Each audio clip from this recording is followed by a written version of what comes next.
The story of Emoni Bates is one of the most dramatic rises and falls in modern basketball, a cautionary tale about hype, expectation, and the unforgiving spotlight that comes with being labeled the next LeBron James. Imagine being just 16 years old, a high school sophomore, and not only the #1 player in your class, but also widely regarded as the best high school player in the entire country, regardless of age. Scouts and media outlets were unanimous in their praise. Bates was so special that in 2020, talent evaluators said if NBA rules allowed high school players to enter the draft, he would have gone #1 overall, picked ahead of Anthony Edwards and LaMelo Ball. He was that transcendent.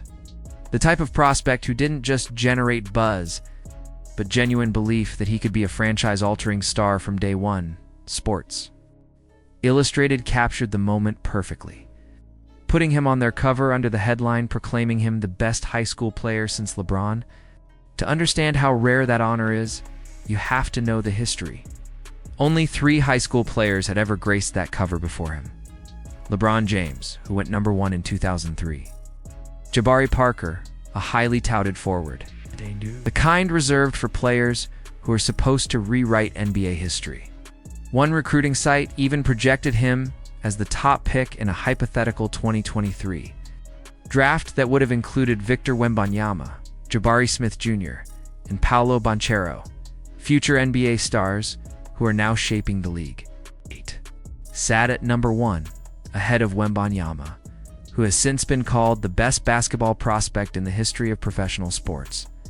Back then, the hype around Bates was impossible to ignore. He was a generational talent in the truest sense, a player so skilled and advanced for his age that he seemed to be playing a different game than his peers. As a 7th grader, he was already averaging 46 points per game on the summer circuit, competing against older, stronger players, and still dominating. By the time he reached high school, he wasn't just good, he was a phenomenon. His freshman year debut was a jaw-dropping 32 points and 15 rebounds, and from there, the legend only grew. He led his school to regional and state titles, hit game winners, and put together scoring performances that sounded like video game numbers. He was named Michigan's Gatorade Player of the Year and the National Freshman of the Year by Max Preps. Recruiters and analysts agreed this wasn't just a top prospect. This was the kid who could define a generation of basketball by his sophomore year. The myth of Emoni Bates was cemented. He averaged over 32 points, nearly 10 rebounds, and shot efficiently from everywhere on the floor, over 50% from the field and close to 40% from deep. He wasn't just producing, he was dominating with flair and confidence. He switched to wearing number 24 after Kobe Bryant's tragic passing, honoring his idol, and even set a career high of 63 points and 21 rebounds in a single game, willing his team to a narrow 6-point victory.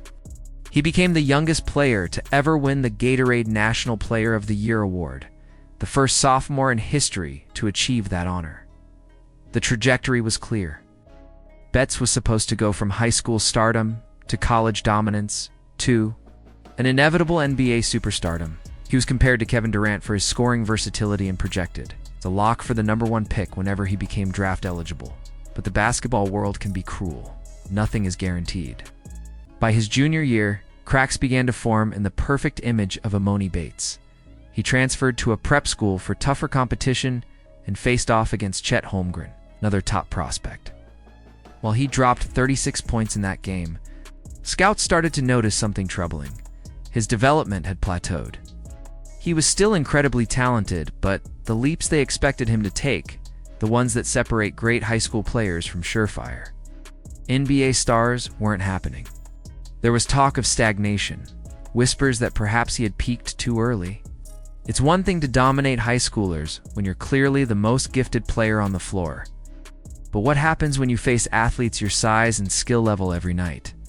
Bates made a bold decision that would define his career trajectory. He reclassified to the 2021 recruiting class, skipping his senior year of high school to go straight to college.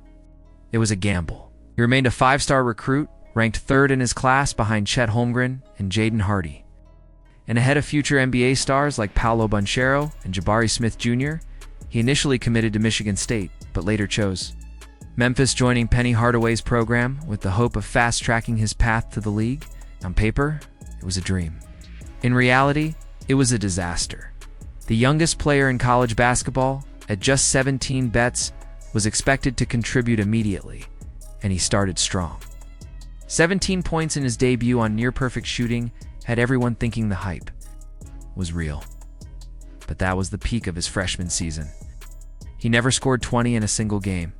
He lost his starting spot, struggled with efficiency, and averaged just 9.7 points on poor shooting splits. By the end of the year, he wasn't even on draft boards. Same player once called the next Kevin Durant was now being labeled a bust. Before he even turned 19, then came the off-court issues. Bates transferred to Eastern Michigan for a fresh start, only to be arrested for carrying a concealed firearm. Though he took a plea deal and avoided jail time, the incident left a stain on his reputation. NBA scouts don't just draft talent, they draft reliability, and Bates had suddenly become a risk. Still, he tried to reclaim his narrative on the court. He produced spectacular scoring performances at Eastern Michigan, including a 43-point outburst where he scored 29 straight points, reminding the world of his natural gift for putting the ball in the basket. He averaged 19.2 points that season, shooting better and looking more comfortable, but the shine had faded. He was no longer a can't-miss prospect. He was a question mark. The 2023 NBA Draft was his last shot at redemption. Bates slid all the way to the 49th pick, where the Cleveland Cavaliers took a chance on him as a low-risk, high-reward flyer. His summer league performance was encouraging, multiple 20-point games, clutch shooting, and a role in Cleveland's Summer League championship run.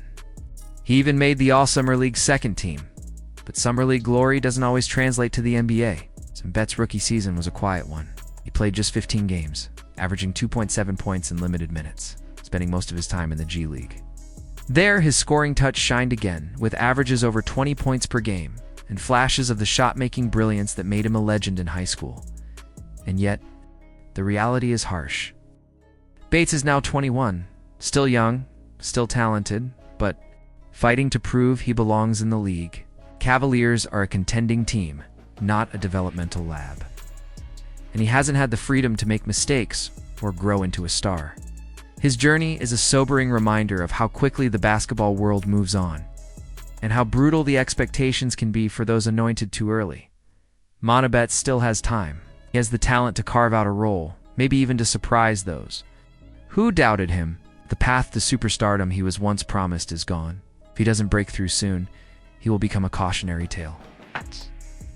Remembered not for what he achieved, but for what he was supposed to be, the high school prodigy, who was too good for the G League, but not quite ready for the NBA.